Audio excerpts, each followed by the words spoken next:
Hello, ladies and gentlemen. Welcome to the guide to Kulve Taroth, who is the latest addition to Monster Hunter World. I am Iskander, and I will be making sure you know all that you need to defeat the Mother Goddess of Gold and get those lovely golden weapons that we all want so badly. The first thing you need to do is unlock Kulve Taroth in the first place. If you haven't got her unlocked, then even if there is a siege in progress, you won't be able to join in. Luckily, unlocking this Elder Dragon is incredibly easy. All you need to do is go and find one set of tracks in an expedition, investigation, or an optional quest. And when you return to camp, Admiral Gaius will be waiting for you. Go and talk to him and you'll get a cutscene, and then you're done.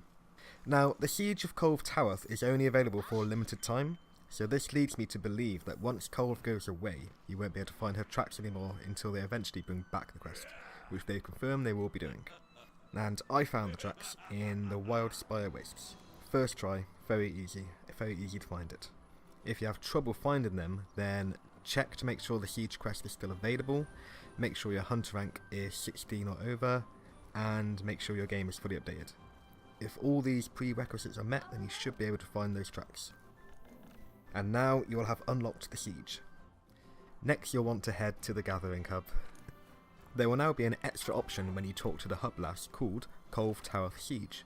Here you can view the progress of the current siege, as well as start or join the new quest called Banquet in the Earthen Hall.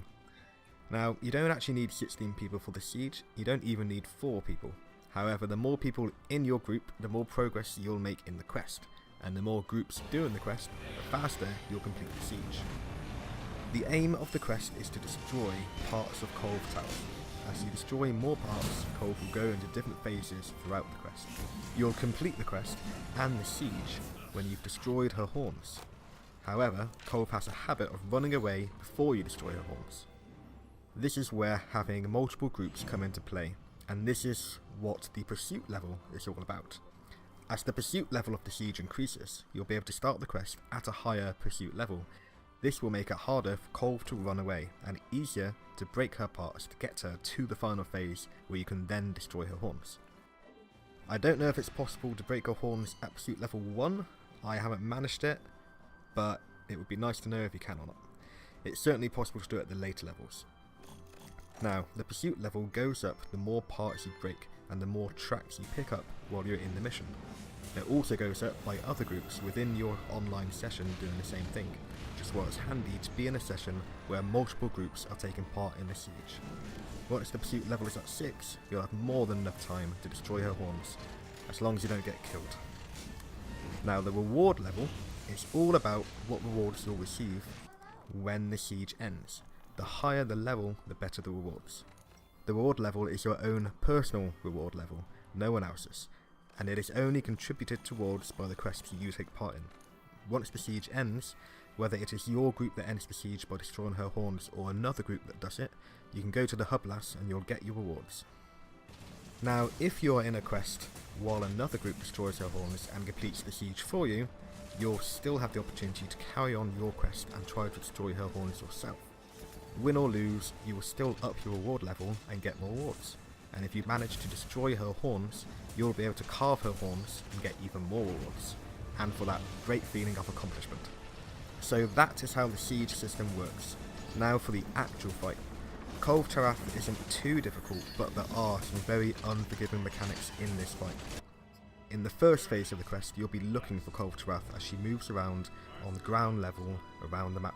You can jump around via wedge beetles to look for her, and you can actually go higher and higher to the top of the map to get a better vantage point. You can also load cannons to fire at her when she goes past them, but the efficiency of these cannons are debatable, and I'll get on to that a bit more later. Now this phase is relatively simple. You want to damage her as much as you can to break off some of her parts and initiate the next phase, where she'll rush away from you and move into the next area, a circular area to the south where you'll actually fight her, rather than just having an easy time following her and damaging her as she slowly makes her way there. Now she will every now and again make an attack, but it's easy to avoid them because they're very slow, and even if they do hit you, you'll have plenty of time to heal up.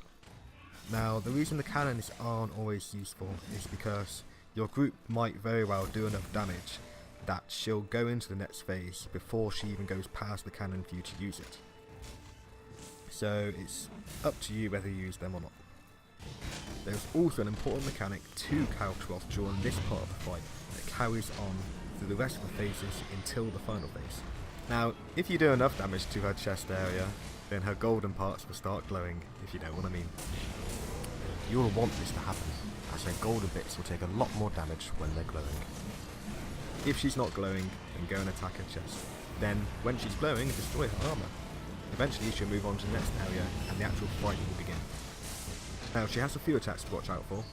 She does a massive rolling attack that can be quite hard to move out the way of, but a Superman dive would assure you get safely through it. Also, even if it does hit you, she's still rather slow in her frequency of attack, so she probably won't get you again before you have a chance to heal. She'll also start to use a breath attack. It will be a one-hit projectile that goes forward in a straight line. It's very narrow as well, so it's very easy to avoid. And if you're close enough by her head, you can actually just continue attacking her and it will just go straight over you. Now if you do get hit, it will do quite a lot of damage and it will set you on fire, but you should still have enough time to heal yourself and roll around on the floor. Now if you manage to do enough damage to stop Kulve from escaping, she'll go into the next area, which is a fiery lava area. Make sure to use a cool drink and be wary of the lava explosions around the map. In this area there are some points of interest that you can take advantage of. There are 3 overhanging rocks that you can drop on her head if you throw a stone or something at them. It does quite a lot of damage. You can also damage her by luring her over the lava explosions. Now, Kulve is a lot more aggressive in this phase, so you have to be a lot more careful. She also has a new attack in this phase, a very dangerous attack. This is my most hated mechanic so far in Monster Hunter, and I would argue that it's the most dangerous ability so far out of all the monsters. Maybe tied with a tempered Devil Joe, when they pick you up in their mouth and then throw you to the ground and it stuns you, and then they hit you before you recover and it kills you. Because as far as I know, you can't escape that, and this is a similar type of move. Now, this new attack, Kulve aims her breath at the floor, and it creates a kind of pool on the floor that emanates outwards and deals damage and sets people on fire. Now, the damage doesn't seem to do much at first, but it hits you again and again and again, and it doesn't have a knockback, so you don't fall over, it just keeps hitting you, and then you'll die. It's very hard to get out of the way depending what position you're in. So, depending what position you're in when she does this attack, it can be a guaranteed kill, and it can kill multiple people at once. The best strategy I found for this move so far is to immediately sheath a weapon and keep Superman diving away from her until it stops, then heal and roll around on the floor again to get rid of that fire. Now, if you manage to damage her goldie bits enough that all of her armour breaks off, you proceed to the final phase. In the final phase, she is much more aggressive. The breath attack that I just talked about becomes much larger. When she does this attack, I would suggest always going behind her as the safest place. She also gains a new attack where she'll ram her head into the ground and then aim about 3 headbutts your way. This actually isn't as dangerous as it sounds, because if it hits you, you'll get knocked to the floor, and then because you're on the floor, the other hits won't hit you. So, stay alive and destroy those horns. There aren't any more mechanics to worry about from here on. Stay away from that breath attack, keep healing, try not to die, and hope your teammates don't die. Break those horns, and carve out some lovely golden weapons. Mission accomplished. And there we go. If you've watched all the way through, then thank you for watching, and you are now prepared. If you have any tips and tricks, please leave them in the comments below. And if you've enjoyed this video, please let me know in the comments as well. I'd love to do more guides for the other Elder Dragons and for future content. I've been Iskander, and you've been a wonderful audience. Happy hunting.